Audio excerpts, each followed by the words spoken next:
I come decorated in the patterns of the old, in the proverbial wisdom of my ancestors. I, a seeker, I, a messenger, and I, the message. We who cracked the mystery of how the river found its way into the bellies of the coconut to the heavens. We were queens, defenders of our lands, before history was thwarted to fit into the pages of the new narratives. Afamefula of the Nwoke coal mine and Nwaanyị of the Oloko women riot wouldn't have existed today, for we have been bruised and broken, as do the land suffer. And weep, for she yearns to be weeded and nurtured to flourish. Her children no longer have respect for her. Nwaanyị is now the new norm. We are daughters of Ani.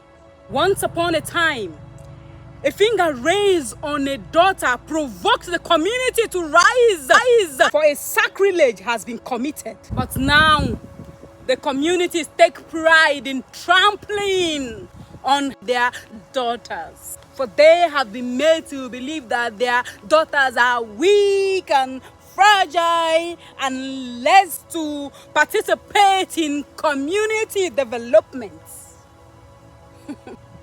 Omem omonwea. For if only they know, ogunangba,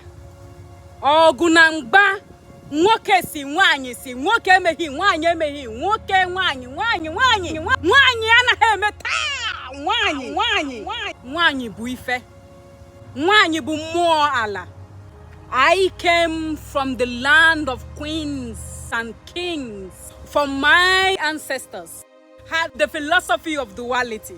For there is femininity in masculinity and masculinity in femininity. My ancestors knew that. When they said, nwoke di na nwaanyị, nwaanyị di na nwoke, ihe kwuru, ihe akwudobe ya, for what is and what is not are one. Anyu mitu gboguru, ugboguru amita anyu. Umofia kwanyere agbala di na chielo ugwu. Eze nwaanyị ugwu na ndịda. Kedu ka mmiri si wee baa n'opi ugboguru? Ọ na-abụ enwe machariwa, ọ dị ka ukwu osisi anọghị ya nso, ọ ga-emenwu ya, ọ tụrụ kpọkpọ, ejikwanụ ike ya atụkpọ osisi. Anyụ mitu gboguru amita anyụ.